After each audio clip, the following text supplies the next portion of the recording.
Yes.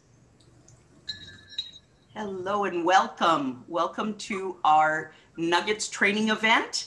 That's Judy. And Judy, if you can rename yourself to English, it will be easier on other people to know you. Oh, sorry. No, that's okay.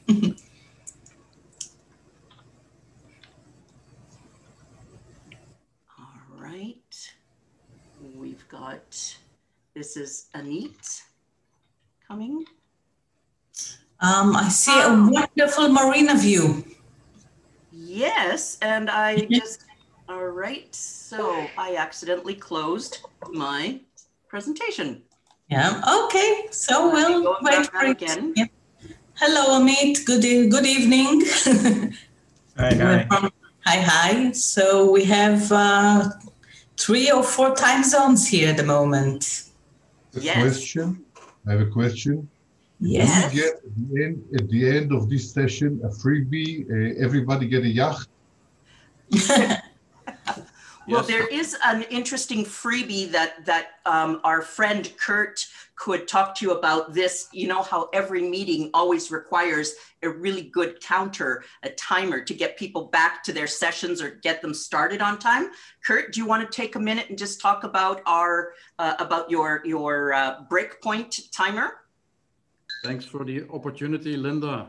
Yeah, what you see there on the screen on Linda's computer is a free plugin that we have that's called Breakpoint. With that free plugin, you can display a countdown, you can display the live clock and the date, as well a random quote from a more than 75,000 quotes database. And you can display the live weather information, so real-time weather information of your current location. So can you tell them where they can find it, Kurt? Yes, they can find it on our website, and that's called presentationpoint.com. So you can see it in my name. So it's presentationpoint.com, where you can find this free Breakpoint, that's the name, Breakpoint plugin. Yeah. Great. Yeah, Kurt has an amazing company that does digital signage and takes all sorts of streams of data and shows it live right through using PowerPoint. It's really fascinating. So we're always talking to him about all of his different sources of data, etc. All right, by my clock, it is 12 o'clock. So I think we said we're going to start right on time. Up there we go. Matt is joining us. Let's give Matt, hey Matt, we're just about to start. Your timing is perfect. Can you hear us okay? All right, well, hopefully Matt's got his equipment going there and we'll go ahead and get started. So welcome to our first nugget of a series. For those of you who don't know me, my name is Linda Gross, and I am based out of lovely Vancouver, BC, here in Canada. And I'd like to introduce as well my colleague and co-presenter, Jude Barak. And Jude is based in warm and sunny, well, sometimes sunny, Tel Aviv in Israel. Together, Jude and I have formed a company, Non-Data Peeps. And you can read all about how we met and the name of how we came about, the name of the company, and all the other behind the scenes information on our About page on our website. So let's go ahead and get started with this nugget. So what I'm sure most of us know is that when it comes to presenting data, spreadsheets and reports full of text aren't enough to explain the insights. That's why we all need to use data visualization, that ability to present data in a way that helps everyone understand difficult and complex concepts. So most of you have probably been creating loads of presentations. Maybe you started even as far back as grade school. Because our focus is data presentations, I'd like to ask, how many of you have actually been taught the principles of effective data visualization, or have been given the strategies on how to simplify the complex? This is open mic, so please go right ahead. Let me know. I mean, that's a genuine question. I want to know. We both want to know. how much training or how much information have you acquired around data visualization? Anybody care to share? Not much. Okay, thanhanks, Kurt. Linda, as far as data visualization, is that just in the scope of presentation, or? What it would be not presentations, or alternatively reports and things like that. Doesn't have to be something you're presenting live.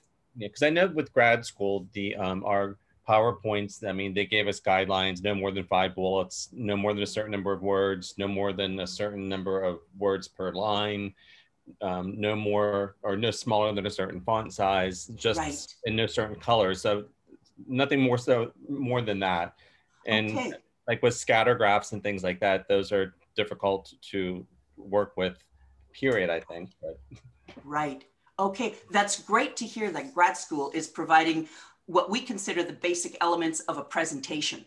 Those are things that are golden rules throughout all presentations. Wouldn't you say, Jude?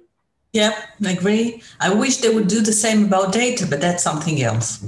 Yeah. Because the data visualization, it's more, well, you'll see, we'll get into it. Anybody else have any comments about what they've learned about how to simplify the complex, or any data visualization training you've received? Yeah, I mean, I haven't received any formal. It was mainly just reading, unfortunately. It's not something we go in, undergrad or grad, even though we go through statistical courses. So exactly, yes. Personally. Yes, yes. All right, well, we're still going to be in business for a while, Jude, I think, because they're not quite getting... Yeah, us and Kurt, yeah.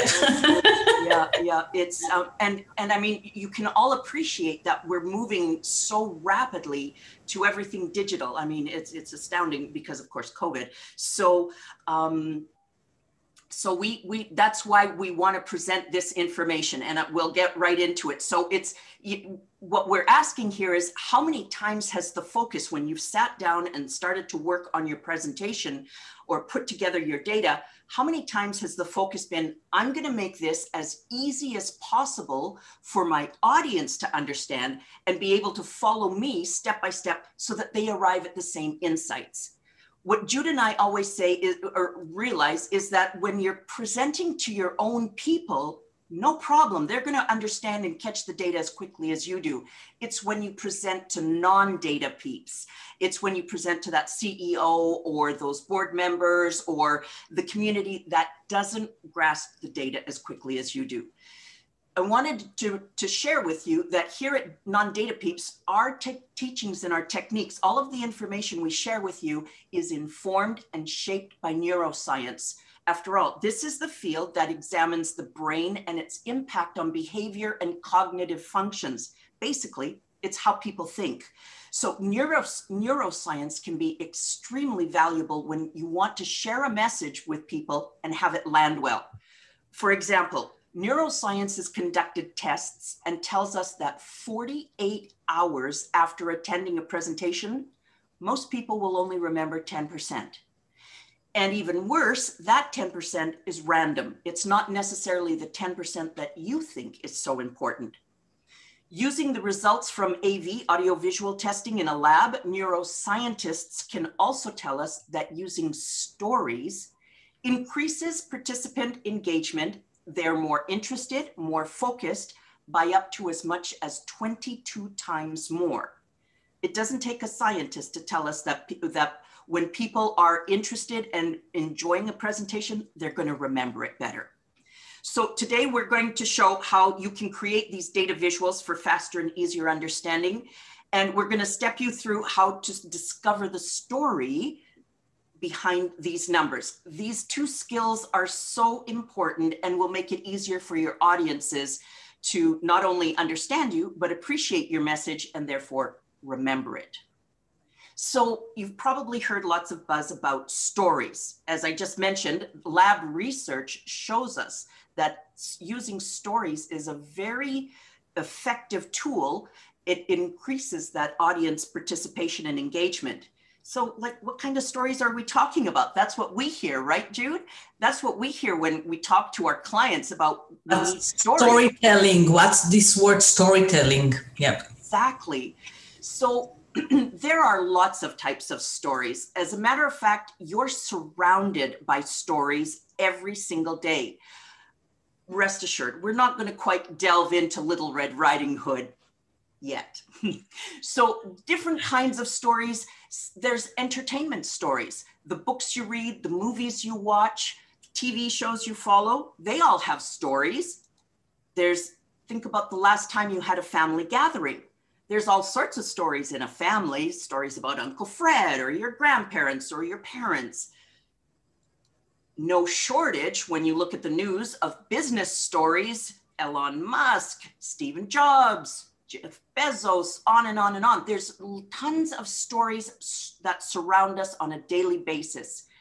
Because again, what the neuroscientists tell us is as a species, we are hardwired to find and remember stories. It's a survival technique that's hardwired into us. The science on this is truly fascinating, and Jude and I will be sharing more about this in our upcoming blogs and LinkedIn posts. One of the main reasons why stories are so important is because they have the characters we can relate to, which in turn makes it easier for us to learn, absorb, and retain information. We've been doing it for centuries. And in stories, there's always a hero. And it would be quite logical for you to think that you are supposed to be the hero. But I'm sorry to say, we're here to tell you, you are not the hero in the story. In your data storytelling, your audience is the hero. They're the ones that have the goal, the quest, to understand what you're telling them. And like any great story, the hero has a master or a guide, a mentor, someone to help them bridge that gap from where they are now to where they want to be to reach that goal. You could think of it as sort of like Yoda to Luke Skywalker, and you're Yoda. Your role is to help your audience by guiding them to reach the required insights that your data supports. This is the only reason really that data should be presented, is to take an audience through a journey that supports the conclusions, the results, the recommendations. Otherwise, you could just email it in a report. Stories can be very powerful tools, and they can play more than one role. Not only can stories teach you, but they can also inspire us and motivate us. They make our messages memorable. And remember, because we are hardwired to find and retain stories, your audience is already willing to meet you halfway. So can you see the value of using stories to take something complex and make it easier for people to understand and remember? That's, again, another genuine question. Anybody, open mic, please, conversation, discussion. Anybody surprised by what the elements of a story could be so far?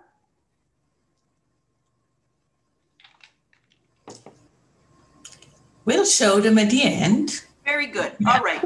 Show them. We do intend, we've packaged this to be finished at 12:30 sharp, but if we do have conversation, if we've got questions, et cetera, of course, we're here for as long as you want, so we may go over that, but our content, we should be done very, by 12:30.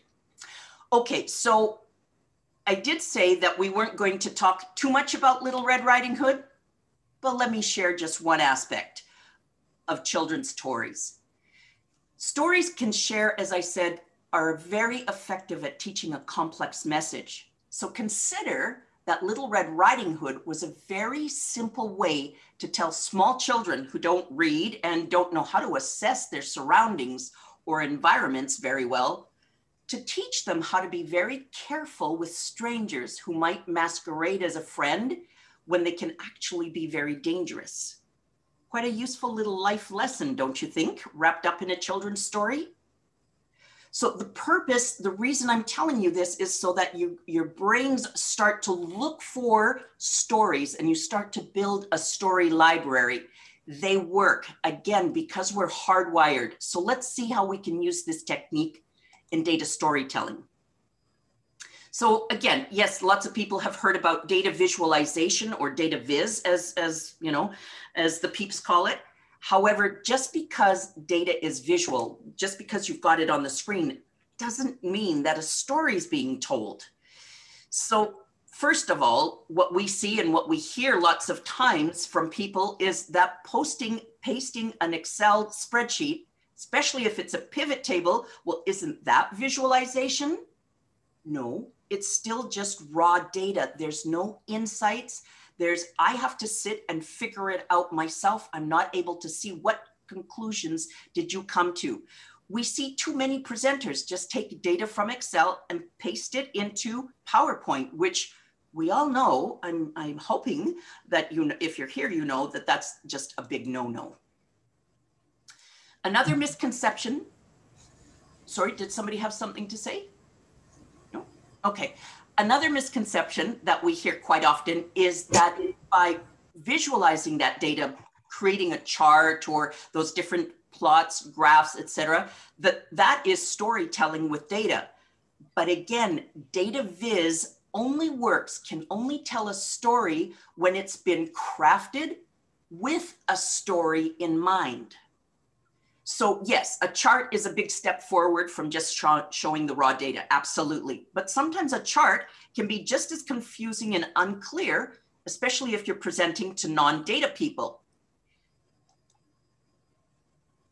So we're going to take a look at an example of what we call a bad chart. This is real life experience. We found this on the internet and thought that it would make a very good teaching example because it's a bad chart. So we're going to explain why it's bad and how to make it better through visualization. We want to show you how we discover that story, that data story, so that the results and the insights are absolutely crystal clear. So Jude is going to walk you through this example and show you our process. This is the process we use with our clients when they send us raw data and we need to find the story or the insights. Over to you, Jude. Okay, can you stop sharing and let me share my screen? Absolutely. Great. Okay, so just a second. I'm going to share now. Okay, so like Linda said, this is a bad chart, but what makes it a bad chart? Why is it such a bad chart? Let's start to break it apart, see one part after the other, and then we will reconstruct it, but in a more meaningful way.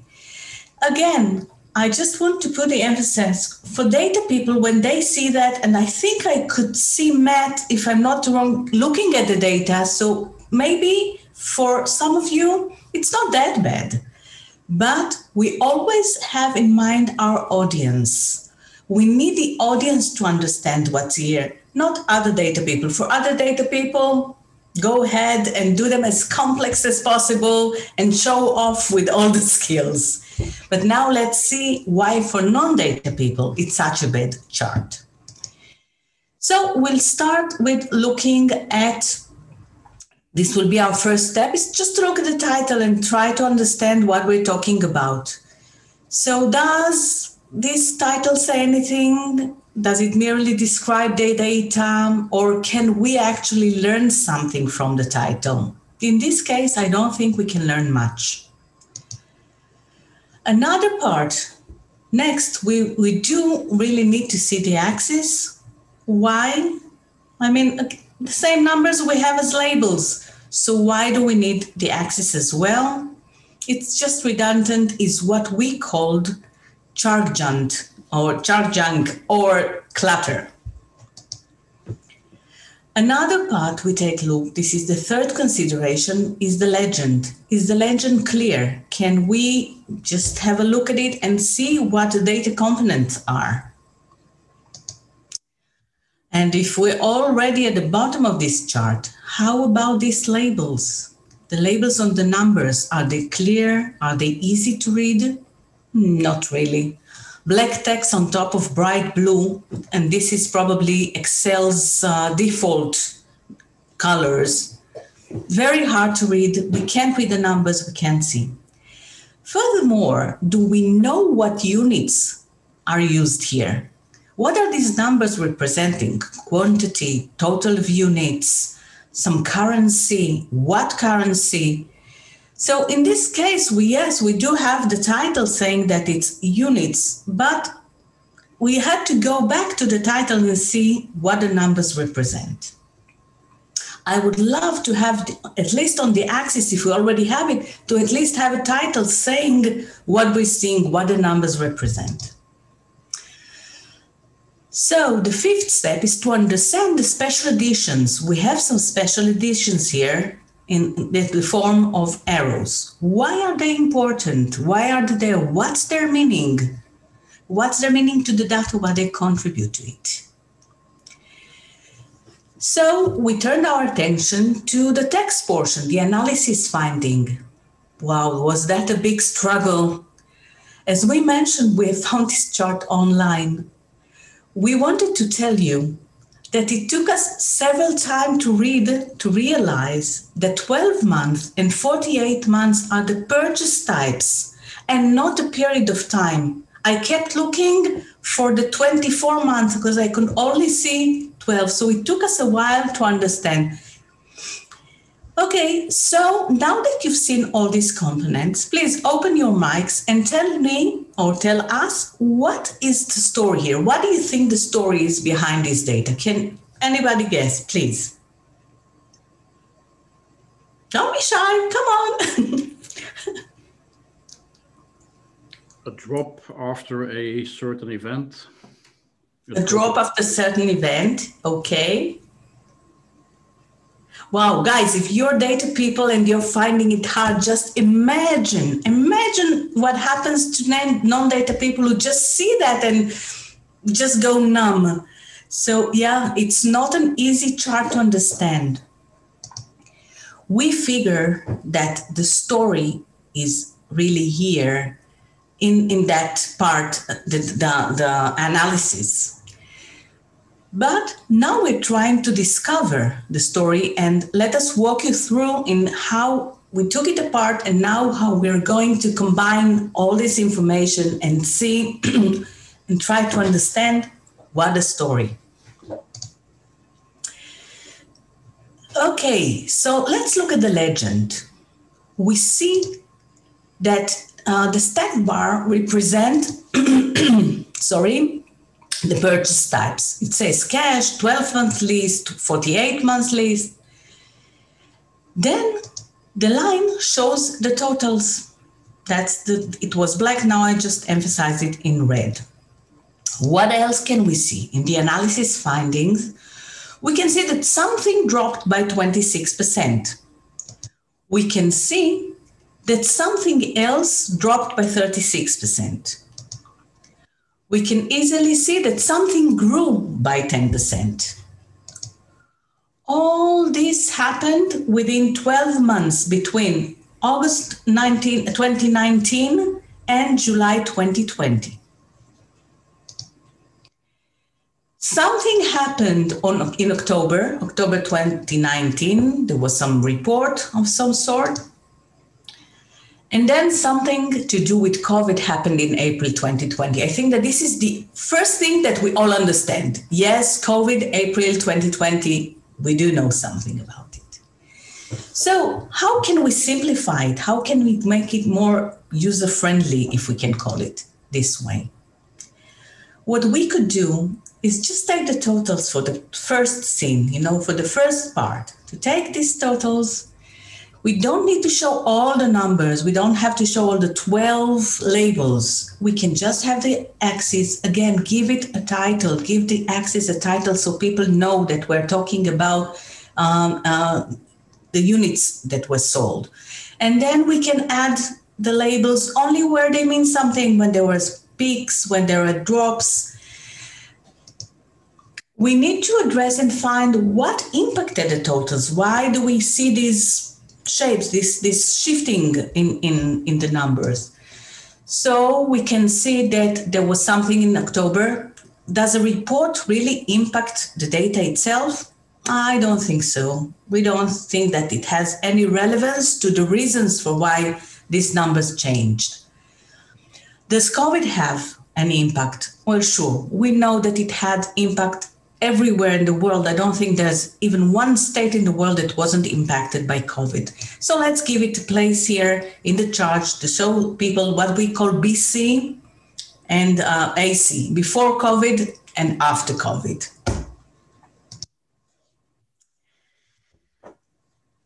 So let's go back to the original chart.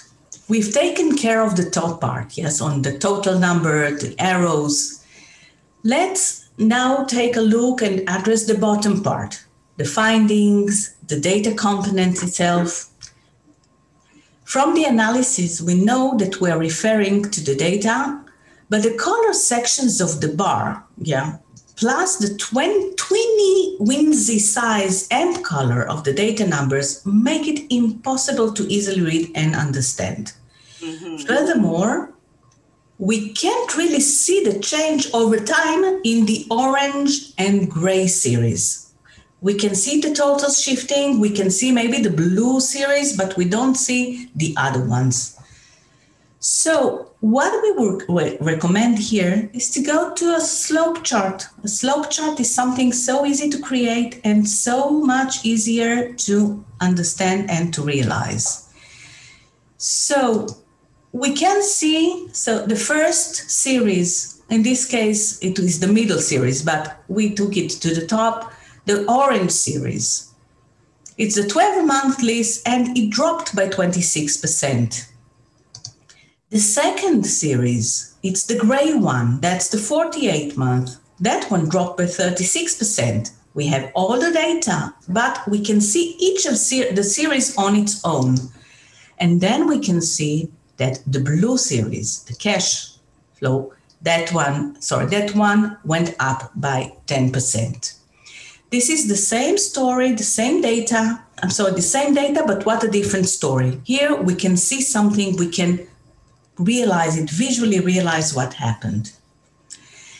So it's great, but we said that again, we're not a hero, we are Yoda. And as Yoda, just giving the words, the way he said them, it wasn't always clear. So maybe Yoda wasn't the greatest example, but we need to make it as comprehensive as possible, as we can. We have to let our audience understand exactly what we're talking about. And this is where text box comes to our aid. We need to understand exactly, and not just understand, but the text, that text was provided by the chart authors, the one we found online. And not just showing the data, but also explaining. And furthermore is also to show that there are some insights or some steps that may be taken or some conclusions that this data brings us. Again, scene 2, same thing. We take the slope chart, we try to find out what we can learn from it. What can we take and what can we show other people? We are Yoda, we want to take them from one place to the other. What needs to be done? What can we do? So again, we find out that the cash purchase have increased by 10% in 12 months. So what? So now we expect it to continue, which means we need to take some sort of action. We need to do something with it because it's probably going to go further on. And now the story will be what needs to be done. So now I'm going to put together and we'll let Linda do her part, which is doing so great, and that's telling the whole story. Thanks, Jude. All right, let's just share that. Okay, is that coming through okay? All right, so Jude's walked you through all of the various pieces. First of all, what we found, it didn't communicate well, and also deconstructed all of the pieces so that now as a story, we have got a beginning, we've got a middle, and we've got an end. So let's see how that plays out. So as I said, a complete story has a beginning, a middle, and an end.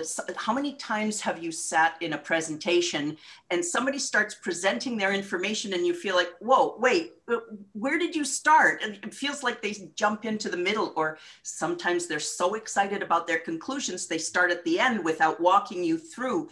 The thing, if you practice having stories, being mindful about data storytelling, you will start with a very clear beginning, have a middle, and an end. You'll provide that context that gives us an indication of what are the necessary actions and desired outcomes.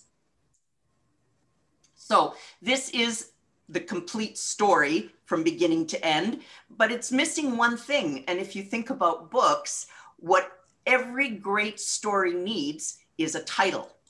So this is the conclusion. This is the, as the data peeps say, the main insight. This is whether you want to start with your insight and then show how you arrived at that point, or if you want to take them through, that's fine. It's,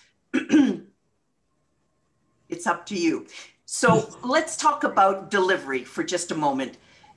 If you were going to send this report via email for somebody to read, this is how you would tell the story. You need to have all the supporting text for the readers, but we all know that this is too much text for a live presentation. If you have to present this, whether it be face-to-face or online, this is too much.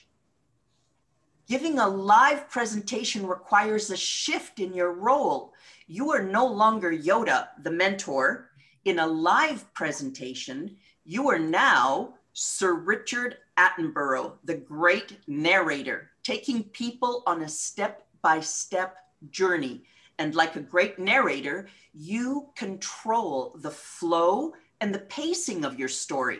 We do this by using animation. It's a very powerful tool that allows you to reveal each piece of information at exactly the right time.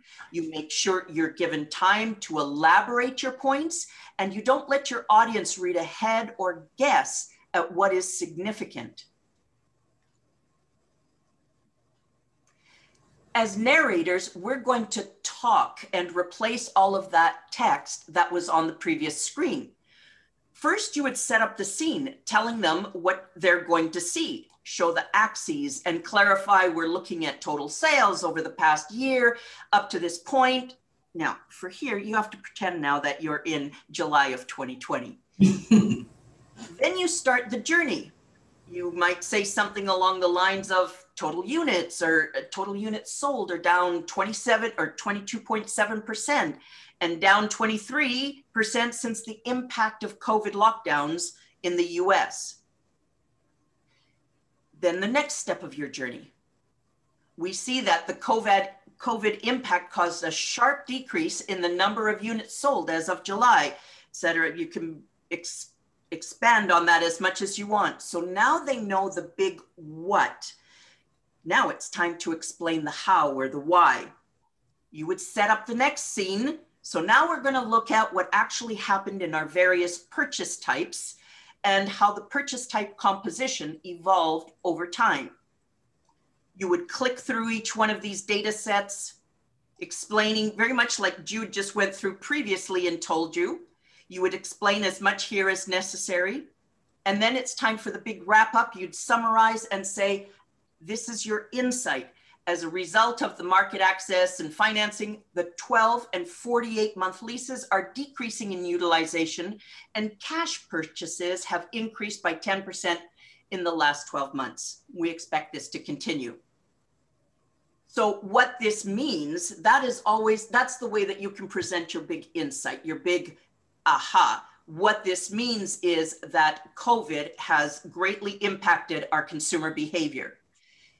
Now, a good presentation should ideally always leave the audience, should leave people with an action to perform. After all, you've pulled them together for a reason.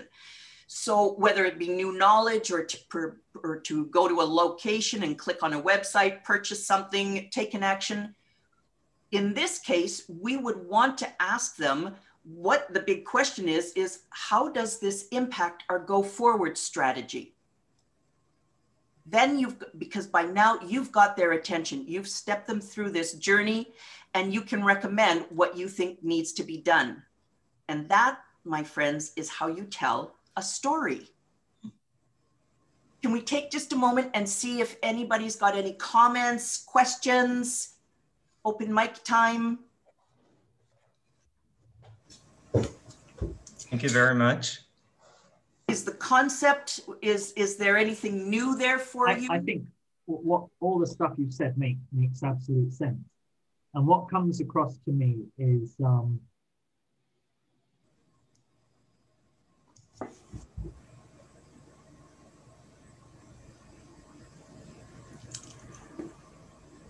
sorry, some data on the page. Sorry, what was that? I don't know if you can hear me well, or indeed at all. What the original graph is telling me is that someone had a job to present some data and they couldn't really be bothered. And so they just dumped something on a page and without really any thought. And I think in presenting data, it's something that we miss. It just shows how much effort you care and how much you care about what you're communicating. Because it is so easy just to dump a report like that and just hope someone gets something from it, or maybe not really care. And if we're using data to try to convince people to take an action or do something or change a position, then in theory we must care enough to do the kind of work you did and create a story that's compelling. But the first thing just spoke to me of someone who didn't care, who just was given a task, dumped some data on a page, and they did it. Exactly. Yeah, we always say that if you don't, just to show numbers or just to dump some data, you don't need to present for it. You can just send the Excel file, send it, group it into a pivot chart and send it, that's it. If you are already presenting, and like Linda said, you bring everybody in, be nice to them. Any other comments? That's great. Thanks, Matt.